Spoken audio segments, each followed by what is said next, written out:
Hello everyone and welcome to your own new channel Concepts and Questions। आज से हम लोग PYQ स्टार्ट करने वाले हैं एंड हर दिन हमारा टारगेट रहेगा कि हम लोग 10 क्वेश्चंस एटलीस्ट PYQ से सॉल्व करें। ठीक है, सो हम लोग 2015 के क्वेश्चन पेपर से स्टार्ट करने वाले हैं। 2015। सो द फर्स्ट क्वेश्चन, प्रधानमंत्री जन धन योजना हैज बीन लॉन्च्ड फॉर। देखो यहाँ पे क्या लिखा है, जन एंड धन। सो जन मतलब you know normal people and धन मीन्स मनी। ठीक है, तो ये एक ऐसा कोई स्कीम होगा which might be related to something कि आप सभी लोगों को पैसे दो या समथिंग लाइक दिस। ठीक है, तो पहला ऑप्शन है providing housing loan to poor. अगर हाउसिंग लोन रहा तो इट वुड बी समथिंग ना कि हाँ उसमें कुछ आवास काइंड ऑफ कुछ तो शब्द हो, लेकिन इसमें है नहीं। ठीक है, फिर है वुमेन सेल्फ हेल्प ग्रुप्स, फिर है promoting financial inclusion in the country, ये हो सकता है, and providing financial help to the marginalised communities. So the answer is promoting financial inclusion in the country. तो इससे यही होता है कि आप एकदम जो जिनको कुछ भी सर्विसेज नहीं मिल रहे उन तक भी आप बैंक्स वगैरह या किसी भी तरह, ताकि उनको आप पैसे दे सको, उन तक बैंक्स वगैरह या फिर कोई भी फाइनेंशियल इंस्टीट्यूशंस पहुंचा सको। ठीक है, सो ये योजना स्टार्ट हुआ था 2014 में। 2014 में स्टार्ट हुआ था और इसमें कोई भी इंडियन जो कि 18 से 59 इयर्स के एज ग्रुप में है वो जीरो बैलेंस अकाउंट बना सकता है। ठीक है, जीरो बैलेंस अकाउंट बना सकता है और आपको इसमें रुपए डेबिट कार्ड दिया जाएगा और आपको यहाँ पे इंश्योरेंस कवरेज भी मिलेगा। तो एक्सीडेंटल इंश्योरेंस कवरेज जो है वो अप टू 2 लाख और लाइफ इंश्योरेंस जो है दैट इज ₹30,000। ठीक है, और इसमें एक और फैसिलिटी है दैट इज ओवरड्राफ्ट। तो आप कितने तक ओवरड्राफ्ट कर सकते हो, अप टू ₹10,000। ठीक है, और अब 6 मंथ्स के अंदर आप अगर इसको पे कर देते हो तो आपको एडिशनल ₹5,000 का ओवरड्राफ्ट का फैसिलिटी मिलेगा। ठीक है, क्लियर है। Next question, with reference to the 14th finance commission which of the following statements is or are correct। तो अभी आपको पता है कि 14th फाइनेंस कमीशन तो ये बहुत पुराना हो गया है। अभी 2026 में आपका 16th फाइनेंस कमीशन आने वाला है, तो you should know this. 16th finance commission ये 1 अप्रैल 2026 में आने वाला है और इसको चेयर कौन करने वाले हैं, इसके चेयरमैन बनने वाले हैं डॉक्टर अरविंद पनगरिया। ठीक है, ओके। आप एक और चीज जान लो, फाइनेंस कमीशन जो है ये किस आर्टिकल के अंडर आता है, article 280 of the Indian constitution. ठीक है, article 280 of the Indian constitution, और ये कॉन्स्टिट्यूशनल बॉडी है और इसको कौन बनाता है, प्रेसिडेंट ऑफ इंडिया। और इसका काम क्या है, टैक्स डिस्ट्रीब्यूट करना, tax distribution among centres and states. ठीक है, ये 5 साल तक इसका यही काम होता है। उसके बाद फिर इसका पुनर्गठन होता है। ठीक है, और इसके मेंबर्स कौन है, चेयरमैन प्लस और 4 मेंबर्स। और ये 4 मेंबर्स कौन कौन से फील्ड्स के होते हैं, फाइनेंस के होते हैं, इकोनॉमिक्स के होते हैं और पबैड के होते हैं। ठीक है इनका और क्या काम है, ग्रांट इन एड में इनका काम है, ग्रांट इन एड या इसमें रिकमेंडेशंस करते हैं।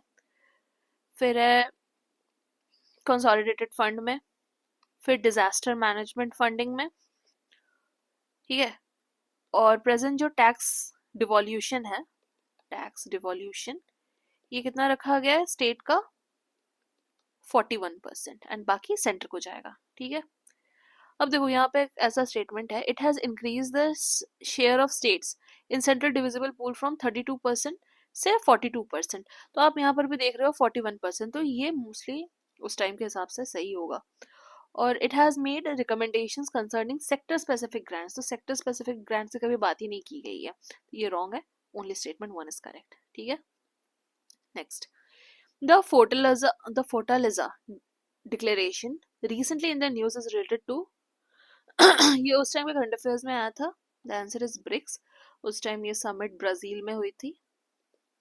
ठीक है, अब बस ये याद रखना कि फोर्टालिजा डिक्लेरेशन से हम लोग को न्यू डेवलपमेंट बैंक, तो फोर्टालिजा डिक्लेरेशन से न्यू डेवलपमेंट बैंक की स्टेब्लिशमेंट हुई थी। ठीक है, next question, a decrease in tax to GDP ratio of a country indicates which of the following. अब देखो, टैक्स टू जीडीपी रेशियो क्या होता है, इसका सीधा सीधा यही मतलब है,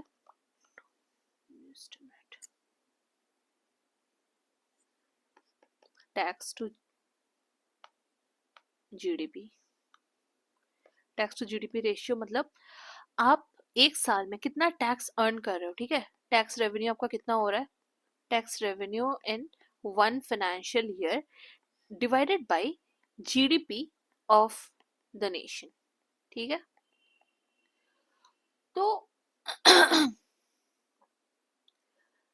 तो इसका यही मतलब है कि अगर आपके टैक्स टू जीडीपी रेशियो अगर आपको बढ़ता है तो इसका यही मतलब है कि इकोनॉमिक ग्रोथ भी बढ़ेगा, और टैक्स टू जीडीपी रेशियो अगर घटता है तो इसका मतलब है कि इकोनॉमिक ग्रोथ घटेगा। ठीक है, आप अपने जीडीपी का मतलब इसका यही है कि आपके डेवलपमेंट से ये डायरेक्टली रिलेटेड है। ठीक है, कि आपका जो टैक्स रेवेन्यू है ये आपके नेशन के डेवलपमेंट में कितना लग रहा है। सो यहाँ पे क्या पूछ रहे हैं, डिक्रीज, इसका मतलब है स्लो इकोनॉमिक ग्रोथ, तो स्टेटमेंट 1 इज करेक्ट। ठीक है, next, in the South Atlantic and Southeastern Pacific regions in tropical latitudes, cyclone does not originate. What is the reason? तो देखो, फर्स्ट ऑप्शन क्या है, sea surface temperature are low, ITCZ seldom occurs, Coriolis force is too weak, and absence of land in those regions.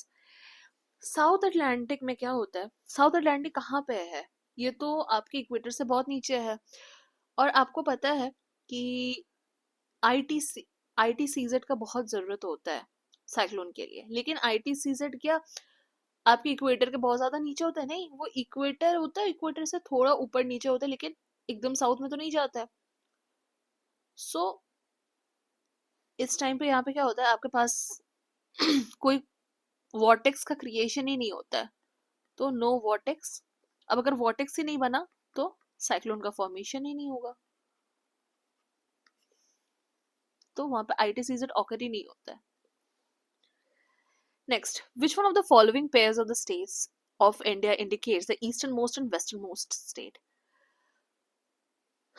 ठीक है, तो eastern most क्या है, अरुणाचल प्रदेश, तो अरुणाचल प्रदेश ये एंड ये, और वेस्टर्न मोस्ट क्या है, राजस्थान या गुजरात है, गुजरात होगा। ठीक है, so answer would be D.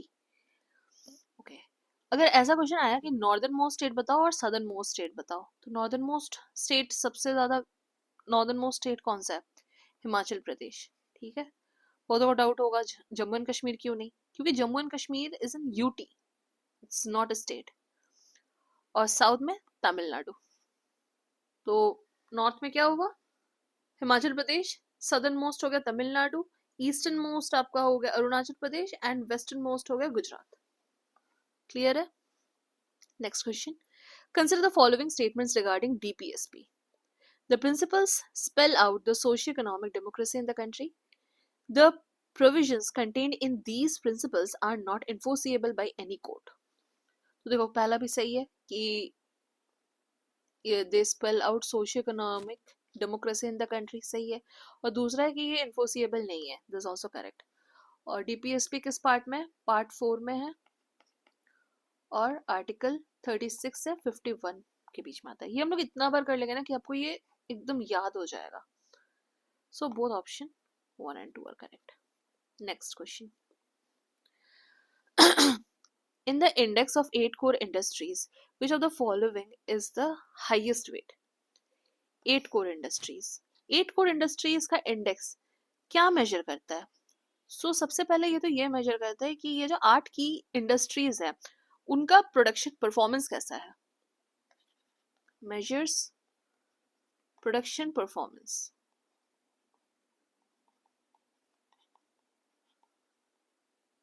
Performance of 8 core industries. ठीक है. और ये जो 8 कोर इंडस्ट्रीज है ये आईआईपी के 40% पे कंट्रीब्यूट करता है. 40% कंट्रीब्यूशन इसी का है. ठीक है. फिर ये 8 इंडस्ट्रीज कौन कौन से आते हैं और हम इसके प्रोडक्शन के बेसिस पे ही रखेंगे कि इनका सबसे ज्यादा वेट जिसका है उसको हम टॉप में रहेगा, सबसे लोएस्ट जिसका है वो एकदम नीचे रहेगा. रिफाइनरी. फिर क्या आता है? रिफाइनरी प्रोडक्ट्स तो पहले हो गया. फिर आपका आता है इलेक्ट्रिसिटी. फिर स्टील. फिर कोल. फिर आएगा क्रूड ऑयल. फिर आपका आएगा नेचुरल गैस. फिर आएगा आपका सीमेंट. और लास्ट में आता है फर्टिलाइजर. ठीक है. अब सबसे ज्यादा क्या है आपका? रिफाइनरी. ऑप्शन में क्या पूछा है? कोल, इलेक्ट्रिसिटी, फर्टिलाइजर, स्टील. तो रिफाइनरी तो है ही नहीं. और अब हम लोग सेकंड सबसे ज्यादा हाईएस्ट वेट का देखते हैं, इलेक्ट्रिसिटी. तो देखो इलेक्ट्रिसिटी है, so option B is correct. Next. Which of the following national park is unique, being a swamp with floating vegetation that supports a rich biodiversity? Bhitarkanika, केवल लमजाओ, केवलादेव और सुल्तानपुर. तो इसका आंसर है केवल लमजाओ नेशनल पार्क. ये कहाँ पे है? मणिपुर में है. ठीक है. और ये मणिपुर के लोकटक लेक में है. और मणिपुर के लोकटक लेक में एक और चीज है, वहां पे एक वेजिटेशन होता है. जैसे ये लेक है ना, लेक के ऊपर ऐसे ऐसे ऐसे ऐसे circle circle circle circle circle circle circle circle आपको दिखेगा. आप गूगल भी कर सकते हो इस इमेज को. ऐसे ऐसे सर्कल सर्कल्स कुछ कुछ दिखेंगे, ग्रीन ग्रीन सर्कल्स में कुछ फ्लोट कर रहा है. फ्लोटिंग वेजिटेशंस होते हैं लोकटक लेक में. उसको क्या बोलते हैं इस वेजिटेशन को? फुमडीज. फुमडीज या phumdis, I don't know locally उसको क्या बोलते हैं, but it's spelled as PHUMDIS. ठीक है. और यहाँ पे शांघाई डियर भी मिलता है. Okay. Next, Bhitarkanika national park अगर हम लोग देख लेते हैं, इसका लोकेशन कहाँ पे? ये उड़ीसा में है. यहाँ पे मैंग्रोव्स बहुत ज्यादा मिलते हैं. ठीक है. और ये एडजेसेंट है किसके? Gahirmatha marine sanctuary. Gahirmatha marine sanctuary, sorry. तो गहिरमाथा मैराइन सेंचुरी जो है ये फेमस किस वजह से है? ये ऑलिव रिडले टर्टल के लिए बहुत ज्यादा फेमस है. ये जो ऑलिव रिडले टर्टल्स जो है ना, ये यहाँ पे वर्ल्ड के लार्जेस्ट नेस्टिंग ग्राउंड बनाते हैं. वहां पे ये लोग अपने एग्स ले करते हैं. ओके. फिर है केवलादेव घाना नेशनल पार्क, ये राजस्थान में है. और सुल्तानपुर नेशनल पार्क ये गुड़गांव में है. Next question, last question for today. Which of the following statements is or are correct regarding National Innovation Foundation India? तो ये एक autonomous body है. It is an autonomous body of Department of Science and Technology under central government. फिर है, it is an initiative to strengthen the highly advanced scientific research in India's premier scientific institutions in collaboration with highly advanced foreign scientific institutions. तो देखो सबसे पहला तो ये है कि ये एक नेशनल इनिशिएटिव है, जिस वजह से इसका नाम national innovation foundation in India नाम ही है. तो this is a national initiative. ठीक है. पहली बात. तो इसका काम क्या है? ये टेक्नोलॉजी और इनोवेशन को ग्रास रूट से स्ट्रेंथन करता है. और and outstanding the traditional knowledge. ठीक है. अब यहाँ पे ट्रेडिशनल नॉलेज की बात की गई है.